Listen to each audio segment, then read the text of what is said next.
নমস্কার বন্ধুরা, আশা করছি তোমরা সবাই অনেক ভালো আছো। চলো দেখে নিই তোমার পার্টনারের মধ্যে কি কোনো চেঞ্জেস এসেছে এখন, না কি সে এখনো আগের মতোই আছে। মানে তোমরা হয়তো দূরে দূরে আছো, বুঝতে পারছো না পার্টনার কি পাল্টেছে একটুও, নাকি তার মধ্যে সেই আগের মতোই অ্যাটিটিউড এখনো আছে। তো চলো দেখে নিই। আর এটা কোনো জেন্ডার স্পেসিফিক রিডিং নয়, সবাই দেখতে পারো। টাইমলেস রিডিং, যখনই দেখবে তখনই তোমাদের সঙ্গে রেজোনেট করবে। আর no contact, on off, separation, less contact, extra marital, married, unmarried সবাই দেখতে পারো। আর যেটুকু রেজোনেট করবে সেটাই তোমার রিডিং, বাকিটা লেট গো করে দেবে। আর পার্সোনাল রিডিং চাইলে ডেসক্রিপশনে দেওয়া মেল আইডিতে কন্ট্যাক্ট করতে পারো। পার্টনারের নাম নিয়ে নাও 3 টাইমস বা 9 টাইমস।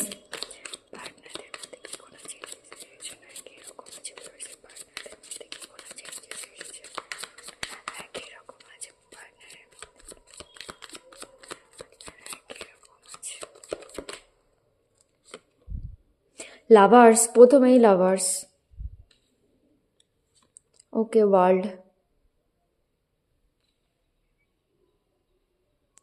তোমার পার্টনারের মধ্যে চেঞ্জেস তো আসছে, কারণ লাভার্স, ঠিক আছে। তারপরে ওয়ার্ল্ড, কমপ্লিশনের কার্ড। মানে তোমার সঙ্গেই না সে কমপ্লিশন দেখে। আর দেখো তোমার পার্টনারের না এনলাইটমেন্ট হচ্ছে, দেখো সে জিনিসগুলো বোঝার চেষ্টা তো করছে, আসতে তো চায় চেরিয়েট। হ্যারোফেন, কারোর থেকে না তোমার পার্টনার সাজেশন নিচ্ছে। রিবার্থ, ওকে, ওই জন্যেই। হ্যাঁ, পাল্টেছে তো অবশ্যই। রিবার্থ মানে পুরোনো প্যাটার্নগুলো ব্রেক হওয়া, পুরোনো যে জিনিসগুলো তার মধ্যে ছিল, মানে সেই জিনিসগুলো না ব্রেক হচ্ছে, সেগুলো সে রিলিজ করছে। ফুল, হুম। একটা রিস্ক তো নিতে চাই, নিউ বিগনিং চায়। অনেক স্যাড, পাল্টেছে তোমার পার্টনার অবশ্যই। দেখো অনেক sad, queen of cups, extremely sad. তার না এই যে তোমাকে ছেড়ে যে গিয়েছিল সেই জিনিসটা নিয়ে তার অনেক বেশি গিল্ট, রিগ্রেট হচ্ছে এখন। সে অনেক বড় ভুল করেছিল, তোমার কাছে আসতে চায়। চেরিয়েটের নিচে এসেছে স্ট্রেংথ, সেই জন্যে না নিজের মধ্যে অনেক স্ট্রেংথ নিয়ে আসার চেষ্টা করছে। ইয়েস, বললাম না কারোর থেকে গাইডেন্স নিচ্ছে। আর সে না ঠিকঠাক গাইড করছে তোমার পার্টনারকে। 3 অফ ওয়ান্স, কোনো ডিসিশন তো নিয়েছে বা নিতে চায় বা নেবে বলে সেই যার থেকে গাইডেন্স নিচ্ছে তার কাছে গেছে। মানে আমি এই ডিসিশনটা নিতে চাই, এটা কি ঠিক, এরকম কিছু একটা। ম্যাজিশিয়ান, তোমার পার্টনার এখন সব কিছু ম্যানিফেস্ট করছে, কারণ তার রিবার্থ হচ্ছে। মানে ম্যানিফেস্ট করছে মানে তোমাকে ম্যানিফেস্ট করছে, নিজের লাইফ, একটা ভালো লাইফ ম্যানিফেস্ট করছে, নিজের ক্যারিয়ার ম্যানিফেস্ট করছে, মানে সব কিছু না ম্যানিফেস্ট করার চেষ্টা করছে। সান, ইয়েস, তোমার সঙ্গে নিউ বিগনিং চায়, সানের এনার্জি, কারণ সে বুঝে গেছে তুমি তার হ্যাপিনেস, তুমি তার জয়। আর তোমার পার্টনার না তোমার কাছে আসার থেকে বেশি মানে এখন ম্যানিফেস্ট করাটা পছন্দ করছে। মানে আম, সেই বলে না, কোনো কিছুর পেছনে না দৌড়ে কিভাবে সেটাকে নিজের কাছে আনতে হয়, মানে সেটা জানাই বেস্ট। তো তোমার পার্টনার সেটাই করছে। অনেক প্যাশনেট এনার্জি, দেখো একদম প্র্যাকটিক্যাল। আগে যদি ইম্যাচিওর ছিল, এখন একদম প্র্যাকটিক্যাল হয়ে ডিসিশন নিতে চায়। সব কার্ড ক্লারিফাই করবো না, কিছু কিছু কার্ড ক্লারিফাই করে রেখি, দাঁড়াও। পাল্টেছে, তোমার পার্টনার অবশ্যই পাল্টেছে, কারণ রিবার্থ এসেছে। রিবার্থ মানে পুনর্জন্ম বলে না, তো তোমার পার্টনারের সেই পুরনো জিনিসগুলো না ব্রেক হচ্ছে। আর তার অনেক আফসোস হচ্ছে যে তোমাকে ছেড়ে গিয়েছিল। Clarify the lovers, clarify the lovers, clarify the lovers, clarify the lovers, clarify the lovers, clarify the lovers. Yes, balance করতে চায়। আর দেখো অনেকেই বলো যে আমার পার্টনার তো থার্ড পার্টির সঙ্গে অনেক হ্যাপি, তাহলে এই রিডিংগুলোর কি মানে। এবার দেখো তোমার পার্টনার যদি থার্ড পার্টির সঙ্গে হ্যাপি, তাহলে তুমি রিডিং দেখে সেই পার্টনারকে ম্যানিফেস্ট কেন করছো? তুমি তোমার পার্টনারকে মনে করে রিডিংটা দেখছো, মানে তুমি তাকে ম্যানিফেস্ট করছো। তুমি এমন কাউকে ম্যানিফেস্ট করো যে তোমাকে ভালোবাসবে, তুমি জানো সে থার্ড পার্টির সঙ্গে হ্যাপি, তাহলে কেন এরকম পার্টনারকে তুমি চাইছো যে তোমাকে ভালোই বাসে না, ইম্পর্টেন্সই দেয় না। আর দেখো সে থার্ড পার্টির সঙ্গে হ্যাপি থাক যাই থাক, তোমার সঙ্গে যদি কোনো কিছু খারাপ করে থাকে সে কর্মা অবশ্যই পাবে। আর সে তোমাকে ভালোবাসে না তো কি করে আসবে তোমার কাছে? সে থার্ড পার্টির সঙ্গে হ্যাপি, মানে সে ওরকমই, তাহলে তোমার কাছে কি করে আসবে?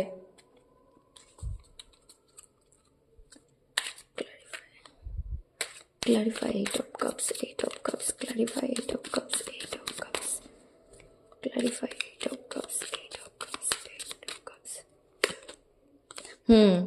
ইয়েস, তোমার পার্টনার দেখো আবার 3 of wands। তোমার পার্টনার, প্রথমত বলবো, এখন তোমার পার্টনার না অনেক রিগ্রেটের মধ্যে। কেন তোমাকে ছেড়ে গিয়েছিল? তোমাকে ছেড়ে গিয়ে অনেক বড় ভুল করেছিল। তখন এত কিছু দিয়েছিলে না, বুঝতে পারিনি, মানে সেই এক্সপেকটেশন থেকে বেশি কিছু দিয়ে ফেলেছিলে তুমি, সেই জন্যেই বুঝতে পারিনি। আর দেখো তোমার কাছে আসতে চায় একদম, মানে র্যাপিড স্পিড, মানে অনেক ফাস্ট এনার্জি। এটা হঠাৎ করে মানে চলে আসবে তোমার লাইফে। তুমি কল টেক্সট পেতে পারো, মানে তুমি তখন একদম প্রিপেয়ার থাকবে না। তুমি ভাববে এটা কি হলো, মানে এরকম কিছু করার চিন্তা ভাবনা করছে তোমার পার্টনার, তোমাকে রিচ আউট করার, মানে সাডেনলি আসবে তোমাকে কিছু না বলে না জানিয়ে, কারণ সে অনেক বেশি রিগ্রেটের মধ্যে তোমাকে যে ছেড়ে গিয়েছিল সেই জিনিসটা নিয়ে। কারণ তোমার পার্টনারের এনলাইটমেন্ট হচ্ছে, ইনার ভয়েসকে শুনছে, অনেক প্যাশনেট এনার্জি, ফায়ারি এনার্জি, তোমার সঙ্গে একটা সেই অ্যাট্রাকশন ফিল হচ্ছে, তার একটা ওয়ার্মনেস ফিল হচ্ছে, সে না তোমার সঙ্গে একটা নিউ বিগনিং চাইছে। দেখো তার এনলাইটমেন্ট হচ্ছে, মানে সে জিনিসগুলো না বোঝার চেষ্টা করছে, কারণ তার রিবার্থ হচ্ছে। সেই জন্যেই দেখো তোমার সঙ্গে একটা সোল কানেকশন ফিল হচ্ছে তার। এবার দেখো রিডিংগুলো যেটা আসে, তোমাকেও তো সেইভাবে নিজের এনার্জিকে ঠিক করে রাখতে হবে। না হলে তুমি যদি নিজের এনার্জিকে ঠিক করে না রাখো, সেই পার্টনারের জন্য বসে আছো, ওয়েট করছো কখন কল টেক্সট করবে, আরে এখনো তো কল করলো না, টেক্সট করলো না, মানে পার্টনারকে তুমি স্টক করছো। এসব করা বন্ধ করে দাও, নিজের লাইফে ফোকাস করো। যখন যেটা হওয়ার না সেটা অটোমেটিক হবে, আর যেটা না হওয়ার সেটা হবেই না। আর তোমার পার্টনার আসলে হয়তো আবার সেই পুরোনো প্যাটার্নটার, মানে সেই যে সাইকেলটা ছিল সেটা আবার রিপিট হবে। এখনও ডিভাইন টাইমিং আসেনি, ঠিক আছে? তো নিজের উপরে সবসময় ফোকাস করবে, সেলফ লাভ করবে। যখন তুমি নিজেকে ভালোবাসবে, সবাই তোমাকে ভালোবাসবে। তোমার প্রতি না সবার একটা সেই ম্যাগনেটিক পুল, অ্যাট্রাকশন ফিল হবে। আর যখন তুমি কারোর পেছনে পেছনে দৌড়াবে না, সে তোমাকে ফর গ্রান্টেড নেবে, মানে সে হয় না ইজি টু অ্যাক্সেস, সে ভাববে তুমি তো তার জন্যেই আছো। তো এরকম কখনো করবে না, সব সময় নিজেকে আগে রাখবে, সেলফ লাভ করবে। তাহলে দেখবে যেটা ম্যানিফেস্ট করবে সেটাই হবে তোমার লাইফে। আমি নিজের লাইফ দিয়েই বলছি, সব আমার এক্সপিরিয়েন্স থেকেই বলছি, ঠিক আছে? তো দেখো এখন ব্যালেন্স করতে চায়, টেম্পারেন্স এসেছে, এখন সে ব্যালেন্স করতে চায় সব কিছুর মধ্যে। নিজের লাইফ তোমার সঙ্গে যে মানে এই যে একটা প্যাশনেট, মানে সে অ্যাট্রাকশন তার ফিল হয় এই সব কিছুর মধ্যে। আর তুমি যতটা ভাবো তোমার পার্টনারও ঠিক ততটাই ভাবে তোমাকে নিয়ে, ঠিক ততটাই ফিল করে তোমাদের। আর দেখো এই কানেকশনটা ভাঙবে না। ও অনেকেই আসবে, মানে থার্ড পার্টি, ফোর্থ পার্টি আসুক বা ব্রেন ওয়াশ করুক, যে আসুক, কোনো অবস্ট্রাকেল যাই আসুক না কেন, এই সম্পর্কটা ভাঙবে না। আলটিমেটলি তোমাদের রিউনিয়ন তো হবেই, কারণ এটা ডিভাইন ইন্টারভেনশন আছে এতে, মানে ভগবানের বানানোর রিলেশনশিপ তোমাদের। এখন তো ব্যালেন্স করতে চাই তোমার পার্টনার, কারণ তুমি তার কমপ্লিশন, এটা সে বুঝে গেছে বাইরে গিয়ে। আর এই জিনিসটা সে অ্যাকসেপ্ট করেও নিয়েছে। আগে হয়তো অনেক ইগোস্টিক ছিল, নিজেকে অনেক কিছু ভাবতো, আর এখন যে এত কিছু ভাবে সেটা এসে তোমাকে কি করে বলবে, রাইট? তো তোমার সঙ্গেই না সে কমপ্লিট হয়, তুমি তার কমপ্লিশন। এটা তো তোমার পার্টনার ভালো করে বুঝে গেছে। দেখো আসতে চায় তোমার কাছে, কোনো নেগেটিভিটিতে নজর দিতে চায় না এখন আর, তোমার কাছেই আসতে চায়। আগে যদি লোকের কথা শুনতো, মানে কেউ একটা কিছু বললেই সেই কথাটা মানে নিয়েই বসে থাকতো, মানে এখন আর ওসব নেই। এখন তোমার কাছে আসতে চায় আর ভালো কারোর থেকে গাইডেন্স নিচ্ছে। সেই জন্যেই স্ট্রেংথ নিয়ে আসছে একদম। তোমার পার্টনার তো পাল্টেছে, অবশ্যই পাল্টেছে। পিওরিটির সঙ্গে ভাবছে, মানে একদম অনেস্টির সঙ্গে ভাবছে, আর একদম পেশেন্স রেখে কামলি ভাবছে যে কি করে তোমার কাছে আসবে। আর এটা তো বললাম, তোমার পার্টনার কারোর থেকে অ্যাডভাইস নিচ্ছে, গাইডেন্স নিচ্ছে, যে আর সে না তোমার পার্টনারকে একদম ঠিকঠাক গাইড করছে। আর দেখো সে তোমার পার্টনার থেকে এজে বড়, মোস্ট প্রবাবলি সে এজে বড় তোমার পার্টনার থেকে, আর অনেক ভালো কেউ। তোমার পার্টনারকে ঠিকঠাক গাইড করছে, আর তোমার পার্টনার কিছু ডিসিশন নিয়েছে, মানে ইনি তোমার পার্টনারকে কোনো কিছু সাজেস্ট করেছে, তোমার পার্টনার ডিসিশন নিয়েছে, বা তোমার পার্টনার কোনো ডিসিশন নিয়েছিল, সেই ডিসিশনটা রাইট না রং, সে ঠিক ডিসিশন নিয়েছে না ভুল, সেটার জন্যেই এনার কাছে গিয়েছিল। তো ইনি তোমার পার্টনারকে কিছু তো সাজেস্ট করেছে। এই এনার্জিটা অনেক পজিটিভ, মানে আমার মনে হচ্ছে তোমার পার্টনারের রিবার্থ হচ্ছে। ইয়েস, পুরোনো প্যাটার্নগুলো সব ব্রেক হচ্ছে। বললাম না পাল্টেছে কি না তোমার পার্টনার, না আগের মতোই আছে, অবশ্যই পাল্টেছে। সেই পুরোনো প্যাটার্নগুলো না তোমার পার্টনারের ডেথ হয়ে গেছে। কোনো কার্মিক প্যাটার্ন থাকলে সেটা ধীরে ধীরে এন্ড হচ্ছে। তোমার পার্টনার ধীরে ধীরে নিজের ইনটিউশনকে শুনছে, বুঝতে পারছে, তার এনলাইটমেন্ট হচ্ছে যে কোনটা তার জন্যে ঠিক আর কোনটা তার জন্যে ভুল। আর সেই জন্যেই তো তোমার সাইডগুলো দেখতে পাচ্ছে। আর দেখো আমি কি বললাম, কারোর পেছনে না দৌড়ে কিভাবে সেই জিনিসকে ম্যানিফেস্ট করতে হয়, তাই তোমার লাভ লাইফ হোক, ক্যারিয়ার, ফাইন্যান্স, যাই হোক না কেন, সেটাকে কিভাবে নিজের দিকে আনতে হয়, মানে সেটা জানো। ওই যে ল অফ অ্যাট্রাকশন যাকে বলে আর কি। তো তোমার পার্টনার সেই জিনিসগুলো না বুঝতে পেরেছে, তো সেই জন্যেই এক জায়গায় বসে চুপচাপ ম্যানিফেস্ট করছে সব কিছু, নিজের লাইফে হ্যাপিনেস, সাকসেস, তোমার সঙ্গে সম্পর্ক, সব কিছু। অনেক ম্যাচিওর হয়ে গেছে তোমার পার্টনার,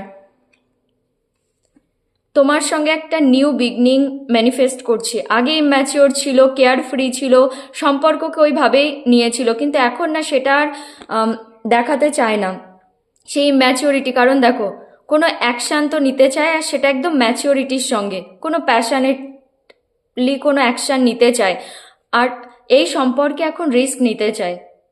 হতে পারে তোমাদের মধ্যে কোনো ডিফারেন্স আছে, মানে ডিফারেন্সেস আছে, কাস্ট, কমিউনিটি, কালচার, রিলিজিয়ান, যাই হোক, এজ গ্যাপ হতে পারে। তো সেই জিনিসগুলো না এখন আর অত নজর দিতে চায় না, এখন এই সম্পর্কে রিস্ক নিতে চায়, কারণ সে জানে এই সম্পর্কটাই তাকে হ্যাপিনেস দেবে। সে একটা জয়ফুল লাইফ চায়, সেটা এই সম্পর্কের মধ্যেই আছে। আর তোমাকে না আহ, অনেক বেশি মানে অ্যাডমায়ার করছে এখন। ইয়েস, তোমাকে দেখে, মানে তুমি এখন তার চোখে অনেক ভালো। হতে পারে তুমি ভাবছো যে আমার পার্টনার তো আমার সামনেই আছে, কিন্তু আমি তো কিছু বুঝতে পারছি না, কিন্তু তার মনের মধ্যে অবশ্যই আছে। দেখো তুমি এই কার্ডটা দেখো, queen of cups, extremely emotional, তাও সেই ইমোশনকে ঢেকে রেখেছে। মানে কি কাউকে দেখাচ্ছে না, সামনে থেকে দেখলে মনে হবে না সব ঠিক আছে, কোনো প্রবলেম তো নেই, তাহলে এত কিছু কি করে ভাবছে। তোমাকে কি করে দেখাবে তোমার সঙ্গে যা যা করেছিল, তো তোমাকে দেখাতেও না তার একটা সে আনইজি ফিল হচ্ছে এখন, যে সে পাল্টে গেছে। এটা বলাটাও না অনেক মুশকিল, মানে যখন কেউ অনেক কিছু করে, মানে চিট করে বা মিথ্যে বলে যাই করে যায়, তারপরে সে পাল্টে আসলেও না তার জন্য এটা অনেক ডিফিকাল্ট ইজিলি বলাটা যে আমি পাল্টে গেছি, রাইট? তো ওরকমই তোমার পার্টনার সব কিছু ঢেকে রেখেছে, কিছু দেখাচ্ছে না এখন আর। আর দেখো কিং অফ কাপস, অনেক স্যাড, অনেক ইমোশনাল, তাও না সেই প্র্যাকটিক্যাল হয়ে, মানে ইমোশনকে সাইডে রেখে প্র্যাকটিক্যাল হয়ে ডিসিশন নিতে চায়, আর নিজের মধ্যে অনেক স্ট্রেংথ নিয়ে আসছে যে কি করে তোমার কাছে আসবে, মানে কি করে এসে এই সম্পর্কটাকে একটা সাকসেসফুল লেভেলে নিয়ে যাবে। আর তোমার পার্টনার এই তোমার সঙ্গে যা যা করেছিল, তোমাকে ছেড়ে গিয়েছিল, এই জিনিসটা নিয়ে না এখন অনেক বেশি গিল্টের মধ্যে, অনেক বেশি রিগ্রেট হচ্ছে যে আমি কেন ছেড়ে গিয়েছিলাম। তোমার পার্টনার তোমার কাছে আসতে চায় অবশ্যই, হঠাৎ করে, মানে সাডেনলি আসবে, দেখবে কল টেক্সট পেয়ে যাবে, সাডেনলি সাডেনলি আসবে। তখন তোমার মনে হবে যে আবার যদি আগের মতো করে, হয়তো আগের মতো আমার সঙ্গে মাইন্ডস গেম খেলবে, আমাকে আবার চিট করবে। মানে একবার যখন হার্ট ব্রেক করে, ট্রাস্ট ব্রেক করে, সেই সেকেন্ড টাইম ট্রাস্ট করাটা অনেক ডিফিকাল্ট, রাইট? একটা ট্রাস্ট বিল্ড করতে অনেক সময় লাগে, কিন্তু ব্রেক করতে 1 সেকেন্ডও লাগে না। তো সেটাই, আবার ট্রাস্ট করাটা তোমার জন্য অনেকটা ডিফিকাল্ট হয়ে যাবে, কিন্তু হ্যাঁ, একদম পজিটিভিটির সঙ্গে আসবে, একদম পাল্টে আসবে। যেটা তোমার টুয়ার্ডস আসবে না, কল টেক্সট তোমাকে রিচ আউট করবে, সে না একটা ভালো মাইন্ডসেট নিয়েই আসবে, কারণ ডেথ এসেছে, তার রিবার্থ হচ্ছে, অ্যাওয়েকনিং হচ্ছে, তার স্পিরিচুয়াল অ্যাওয়েকনিং হচ্ছে, ট্রান্সফরমেশন হচ্ছে, আর খারাপ কিছু করবে না। কিন্তু তাও তোমার সেফটির জন্যে তুমি তাকে দেখবে, বুঝবে, জানবে, তারপর ট্রাস্ট করবে। তো ইয়েস, তোমার পার্টনার অবশ্যই পাল্টে গেছে। তো এটাই হলো তোমার reading. Thank you so much.